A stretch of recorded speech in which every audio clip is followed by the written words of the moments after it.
बिस्मिल्लाहिर्रहमानिर्रहीम। अस्सलामुअलैकुम। Kitchen with पाक फौज में हम आपको खुश आमदीद कहते हैं। तो कैसे हैं आप सब? मैं आप सबकी दुआ से अल्लाह ताला की फजलो करम से खैर खैरियत से हूँ। रेसिपी बनाने से पहले वही छोटी सी रिक्वेस्ट, चैनल पर नए हैं चैनल को सब्सक्राइब कर दें, रेसिपी को पूरा देखा करें, बनाया करें। अगर रेसिपी अच्छी लगती है तो लाइक कर दिया करें। वीडियो को प्लीज प्लीज वॉच कर लिया करें, ज्यादा नहीं तो 3 मिनट की तो वॉच किया करें ना।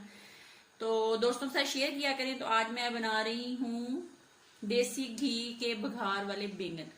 इनको बनाने के लिए हमें किन किन चीजों की जरूरत है? तो आधा कप देसी घी का मैंने ऑलरेडी, ये देख लें, देचकी में डाल दिया था मैट होने के लिए, नीचे चूल्हा चला दिया था। यहाँ पे मैंने 2 अदद बड़े आलू लिए थे, इनको मैंने, ये देख लें, इस शेप में काट लिया। आप जिस मर्जी शेप में काट लें। 1 अदद बड़ी प्याज थी, इसको भी काट लिया। 2 अदद बड़े टमाटर थे, उनको भी काट लिया। 2 सब्ज मिर्चें थी, उनको भी काट लिया है। लहसुन अदरक का पेस्ट है 2 चम्मच, वो ऑलरेडी इस कुंडे में पड़ा हुआ, पीस के रखा हुआ है। स्पाइसी मसाले जो हैं वो सूखे धनिए का 1 चम्मच भर के है। चाय का आधा चम्मच जो है वो हल्दी का है, हल्दी हम कुछ ज्यादा इस्तेमाल करते हैं। सुरख मिर्च का 1 चम्मच है। नमक जायके के मुताबिक इस्तेमाल करेंगे। और गरम मसाला जो है वो आप चाय का 1/4 चम्मच इस्तेमाल करेंगे। यहाँ पर बैंगन थे मेरे पास आधा किलो, जिनको मैंने काट के रख लिया है क्योंकि ये ब्लैक ना हो जाए। इनके ऊपर टोकरी दी हुई है। ठीक हो गया। तो घी हमारा ऑलरेडी गर्म हो चुका है। तो अब हम इसके अंदर डालते हैं प्याज, और प्याज को हम लाइट सा ब्राउन कर लेते हैं, लाइट पिंक कर लेते हैं, करके फिर आपको दिखाते हैं। सब चीजों का लिंक जो है वो मैं डिस्क्रिप्शन बॉक्स में भी डाल दूंगी। तो अब हम प्याज जो है इनको कर लेते हैं लाइट सा पिंक। डोई का इस्तेमाल करेंगे क्योंकि इनका मसाला बनाना है हमने, तो डोई इस्तेमाल किया करें मसाला बनाने के लिए। प्याज हमारा ये देख लें लाइट सा पिंक हो गया। तो अब हम इसमें टमाटर और सब्ज मिर्च डालेंगे और इनको तब तक फ्राई करेंगे जब तक हमारा टमाटर अच्छे से गल नहीं जाता, मैश नहीं हो जाता। तो चेक करते हैं। तो ये देखें टमाटर हमारा मैश होता जा रहा है। अब इसके साथ हम अपना लहसुन अदरक का पेस्ट डाल देते हैं। डाल के इसको फिर 1 से 2 मिनट तक भूनते हैं जब तक इसका कच्चापन नहीं खत्म होता। और फिर हम अपने डालते हैं पाउडर मसाले। अब इसमें पाउडर मसाले डालते हैं और डाल के इसको थोड़ा थोड़ा सा पानी का छींटा लगाएंगे और इसकी एक ग्रेवी बना देंगे।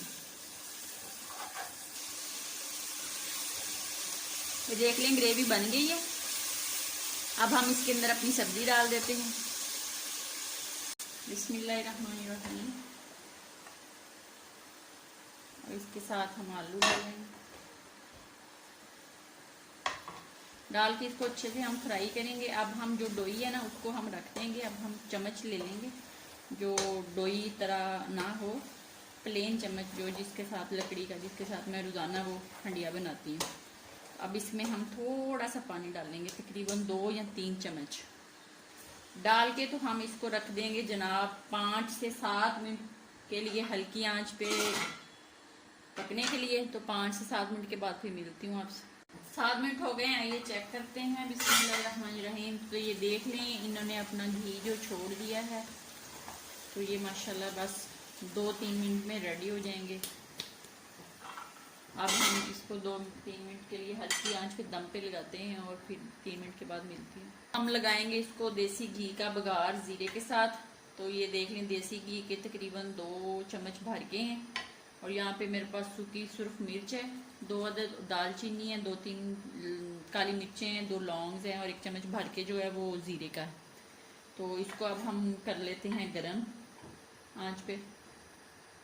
हम इसमें खड़े मसाले और सुरख मिर्च डालेंगे, बाद में फिर जीरा डालेंगे। इसको 1 मिनट फ्राई करते हैं। तो 1 मिनट फ्राई कर लिया सुरख मिर्च को और खड़े मसाले को। तो अब हम इसमें डाल देते हैं जीरा। जीरा डाल के आंच हम बंद कर देंगे क्योंकि हमारा देसी घी जो बहुत गर्म है इसके अंदर हो जाएगा फ्राई। तो अब हम इसको उतारते हैं, हंडिया को साइड पे दोबारा ले आते हैं। अब हम डाल देते हैं इसके अंदर। तो ये बहुत मज़े के आलू बैंगन बनते हैं जीरे वाले, देसी घी के साथ इसको तड़का लगा के बनाएं तो आप कहेंगे कि वाकई यार आज तो गोश्त ही बना लिया। तो अब हम इसको 1 मिनट बंद करते हैं और फिर इसको डिश आउट करते हैं और आपको दिखाते हैं। बिस्मिल्लाहिर्रहमानिर्रहीम। तो आइए अब हम इसको डिश आउट कर लेते हैं। Yummy yummy yummy yummy yummy yummy yummy खाए यमी। बहुत मज़े के बने हैं जनाब। आलू बैंगन देसी घी में बनाएं जीरे के साथ, तो मज़ा ना दें तो फिर कहना। तो ये देख लें कितनी इनकी मज़े की डिश है और ये कितने मज़े की बने हैं। इसको गार्निश करते हैं सब्ज़ मिर्च से। तो बनाएं, खाएं, अपना बहुत ज़्यादा ख्याल रखें, खुश रहें, दुआओं में याद रखें। ज़िंदगी रही तो फिर मुलाकात होगी, तब तक के लिए इजाज़त दीजिए। अल्लाह हाफिज़।